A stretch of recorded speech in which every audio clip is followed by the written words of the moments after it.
Okay, guys. We all know that octopus is a rather strange creature. It looks different from any other, and its character and characteristics are completely different from other living beings. But then, today, I am going to prove conclusively to you that octopus is not a being of this planet. It is an alien. An octopus is not a terrestrial, it is an extraterrestrial. You may be wondering, the life in this planet are so diverse, they are different, so different from one another. Why should we conclude that one of these different species is an alien, not of the planet Earth? Isn't it rather an extended extrapolation without substantiation? So let's see why this science has almost reached a conclusion that it's an alien. It's completely different from any life in this planet. While you take a look at some of the visuals, I would continue my narration. Visuals, please. Okay, guys, on screen are some of the scary images of octopuses. But then it is not this scary visage or appearance which makes it an alien. It is pure science which concluded that an octopus could be an alien. Okay, the slides, you can complete the slide. Next slide, please. So these are some very scary images, Move on. Okay. Let me tell you what is this big breakthrough in science which points a finger at octopus being an alien. See, there is one thing common for all the living things on planet Earth, that is a central nervous system or a brain controlling the rest of the body. This is true with almost all the multicellular organisms except octopus and its cousins. Please note, an octopus has a separate command and control system in each of its tentacles. In other words, each tentacle of the octopus has a separate brain. Please note, the tentacles move not from a command from the brain. Tentacles move on their own because each tentacle is controlled by its own brain. See, if we chop off a tentacle of an octopus, it lives for nearly an hour. And the death is not due to so-called brain death. It's due to lack of blood circulation because the heart is located in the main body of the octopus.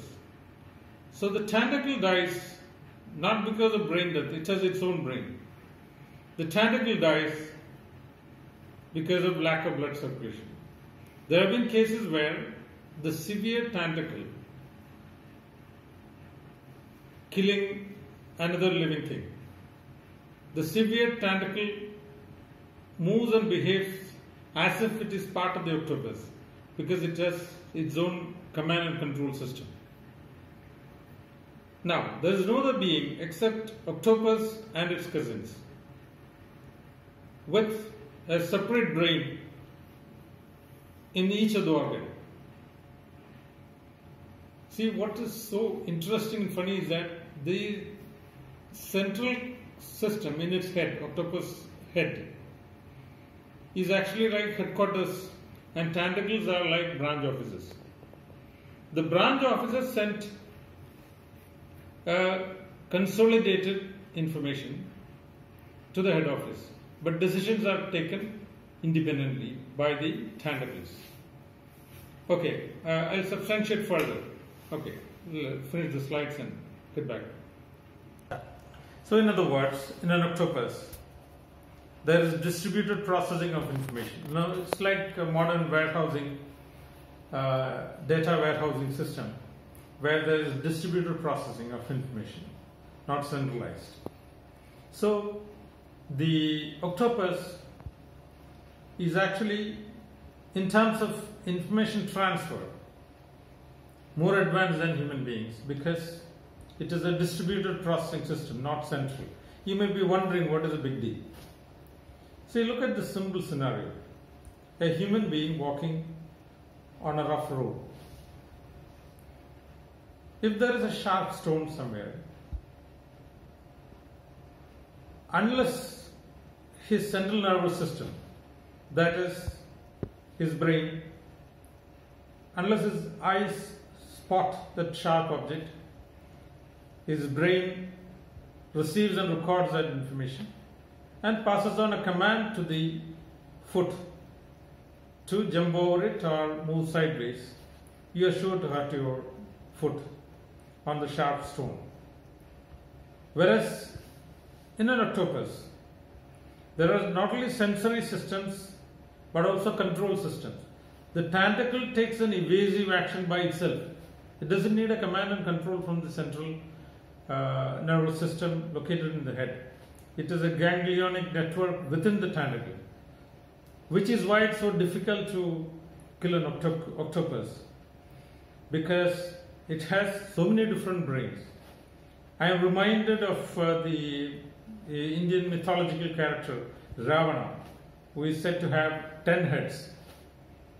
So it was so difficult to beat him and kill him, because he had more processes than normal beings, and hence his information processing was faster, better, sharper, and his outputs were crisper and more speedier to put to action. So an octopus is like a person with many brains. So obviously, if a human being had brains in each of the organs, one brain in the hand, one brain in the other hand, one brain, one leg, and the other one in the next leg, and a coordinating command and control system in the head, he would be so much better, he would be so much faster, he would be so much safer, he could easily avoid danger, take evasive action, he will be so much faster. See, while the person is driving, what happens is, if there is a sudden incident, the driver has to actually see or hear it. The information has to be received by the brain, recorded. Suitable evasive action is to be decided upon. It is to be communicated to the hand, and then the hand has to turn the steering, and the foot has to push the brakes. This process takes so much time that most accidents happen not because the driver did not see this sudden unexpected eventuality. Most accidents happen because his reflex or reaction time was not fast enough.